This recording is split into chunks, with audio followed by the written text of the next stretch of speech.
இன்று ஜூன் 5 உலக சுற்றுச்சூழல் தினம் உலகமெங்கிலுமே அனைத்து நாடுகளிலுமே சிறப்பாக கொண்டாடப்படுகிறது. இந்த உலக உணவு வேர்ல்டு என்விரான்மெண்ட் டே என்று சொல்லக்கூடிய இதை அறிவித்தது ஐநா சபை. 1974ஆம் ஆண்டிலிருந்து உலகம் முழுவதுமே இந்த உலக என்விரான்மெண்ட் டே கொண்டாடப்படுகிறது. ஒவ்வொரு ஆண்டும் ஒரு தீம் அல்லது ஒரு கருப்பொருள் வைத்து கொண்டாடுவார்கள். இந்த ஆண்டுக்கான கருப்பொருள் பிளாஸ்டிக் மாசுபாட்டை குறைப்போம். இந்த ஆண்டுக்கான தீம் பிளாஸ்டிக் மாசுபாட்டை குறைப்போம் என்று அறிவித்துள்ளது. இந்த சுற்றுச்சூழல்னா என்ன, சுற்றுச்சூழல் மாசுபாட்டுகளை நாம் எவ்வாறு குறைக்க வேண்டும் என்பதை ஒரு சில நிமிடங்கள் உங்களிலே நான் உரையாற்ற இருக்கிறேன். தாவரங்கள், விலங்குகள் மற்றும் சிதைப்பவைகள் இது எல்லாமே உயிருள்ள காரணிகள்.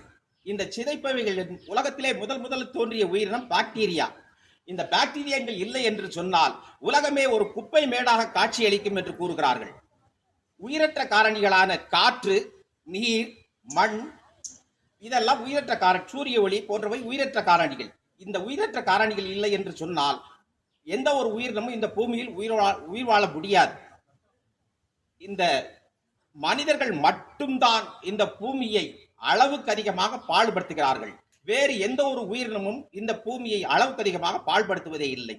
காற்று மாசுபாடு, நீர் மாசுபாடு, நில மாசுபாடு, ஒலி மாசுபாடு ஆகிய 4 மாசுபாடுகளையும் மனிதன் மட்டும்தான் இந்த பூமியில் தன்னுடைய சுயநலத்திற்காக மாசுபாட்டை ஏற்படுத்துகிறார்.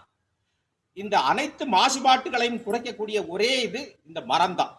காற்று மாசுபாடாக இருந்தாலும் சரி, நீர் மாசுபாடாக இருந்தாலும் சரி, நில மாசுபாடாக இருந்தாலும் சரி, ஒலி மாசுபாடாக இருந்தாலும் சரி, அனைத்து மாசுபாட்டையும் குறைக்கக்கூடியது இந்த மரங்கள் தான். மரங்கள் நாம கேட்டோம்னா மலைகள் பொழியாது. இந்த மரங்கள் இறைவனை வேண்டினால் மழை பொழிவு ஏற்படும் என்று கூறுகிறார்கள். இந்த மாசுபாட்டை அனைவருமே குறைத்துக் கொள்ள வேண்டும். நெகிழி பயன்பாட்டை குறைத்துக் கொள்ள வேண்டும். ஒரு உயிரினம் அழிஞ்சிட்டுனா அந்த உயிரினத்தை நம்ம மீண்டும் தோற்றுவிக்க முடியாது. உணவு சங்கிலின்னா என்னன்னா, ஆற்றலை உட்கொள்வதன் மூலம், உணவை உட்கொள்வதன் மூலம் ஆற்றலானது ஒரு உயிரிலிருந்து இன்னொரு உயிருக்கு செல்வதுதான் உணவு சங்கிலி என்று அழைக்கப்படும். இந்த உணவு சங்கிலியிலே ஏதாவது ஒரு பாதிப்பு ஏற்பட்டால் உயிரினங்களுக்கு பாதிப்பு ஏற்படும். இந்த மாசுபாட்டை நாம் குறைக்க வேண்டும். அதற்கு அனைவருமே உறுதி எடுத்துக்கொள்ள வேண்டும். இந்த நெகிழி பயன்பாட்டை குறைத்துக் கொள்ள வேண்டும். நம்முடைய பள்ளிக்கூடத்திலிருந்து நெகிழி பயன்பாடு குறைவாக உள்ளதற்கு விருதுக்கு விண்ணப்பிக்கப்பட்டுள்ளது. மாவட்ட ஆட்சித்தலைவர், CO, DO எல்லாரும் பார்வையிட வருவாங்க. அப்ப ஏதாவது ஒரு நெகிழிப்பை கிடைச்சுன்னா நம்முடைய பள்ளி தேர்வாகாது. ஆகையினால் நீங்கள் எங்கு சென்றாலும் உங்களுடைய வீடுகளில் உங்கள் வீட்டில் கடைக்கு போயிட்டு வர சொன்னாங்கன்னா துணிப்பையை எடுத்து செல்லுங்கள். அதில் நீங்கள் பொருட்களை வாங்கி வாருங்கள். நெகிழியினால் பல்வேறு விதமான தீமைகள் ஏற்படுகிறது. நெகிழி பிளாஸ்டிக் பொருட்களை நாம் எரிப்பதனால் டயாக்சி என்ற ஒரு வாயு உருவாகி மனிதனுடைய இது மூச்சு விடுதல், ஆஸ்துமா போன்ற நோய்கள் எல்லாம் ஏற்படுகிறது. நம்ம டீ கடையில் போய் டீ வாங்கிட்டு வரதில்ல, பாலித்தீன் பைகள் நீங்கள் வாங்கிட்டு வந்தாண்டா அந்த பாலித்தீன் பைகள் டீ சூட்டினால் இழகி நம்முடைய உடம்புள்ள ரத்தத்தில் கலந்துருது. எதிர்கால சந்ததி எந்த விதமான இன்னலும் இன்றி வாழ வேண்டும் என்று சொன்னால் நம்முடைய சுற்றுச்சூழலை நாம் பாதுகாக்க வேண்டும். நெகிழி பயன்பாட்டை குறைத்துக் கொள்ளுங்கள் என்று கூறிக்கொள்கிறேன். அடுத்த இன்றைய சுற்றுச்சூழல் தினம் நம்முடைய பள்ளியில் கொண்டாடப்படுகிறது. அதை பற்றி ஒரு கவிதை எழுதி வந்துள்ளேன். அந்த கவிதையை உங்கள் முன்னிலையில் வாசிக்கிறேன். நாளுக்கு நாள் பெருகி வரும் சுற்றுச்சூழல் கேடு உயிர்களின் வாழ்க்கைக்கே பெரும் கேடு. நாளுக்கு நாள் பெருகி வரும் சுற்றுச்சூழல் கேடு உயிரிகளின் வாழ்க்கைக்கே பெரும் கேடு. இந்த புவியில் எது தயாரித்தாலும் புவியிலிருந்து தானே எடுக்கிறோம். இந்த புவியில் எதை தயாரித்தாலும் பூமியிலிருந்து தானே எடுக்கிறோம். இந்த பூமியை பிற உயிரினங்களை விட மனிதர்கள் தானே கெடுக்கிறோம். இந்த பூமியை பிற உயிரினங்களை விட மனிதர்கள் தானே கெடுக்கிறோம்.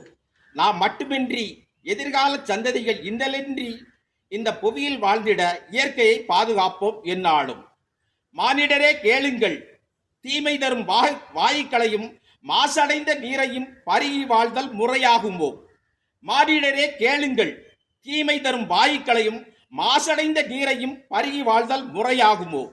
நாம் செய்த சேதங்களை நாம் திரும்ப பெற முடியாது. நாம் செய்த சேதங்களை திரும்ப பெற முடியாது. மாசுக்களை குறைத்திடுவோம், மாநிலத்தை காத்திடுவோம். அனைவருமே நெகிழி பயன்பாட்டை குறைத்துக் கொள்வோம் என்று கூறி, இந்த யாராவது ஒரு கேரி பேக் போட்டிருந்தோம்னா, குப்பையை போட்டிருந்தோம்னா நம்மளுடைய பள்ளி தேர்வாகாது.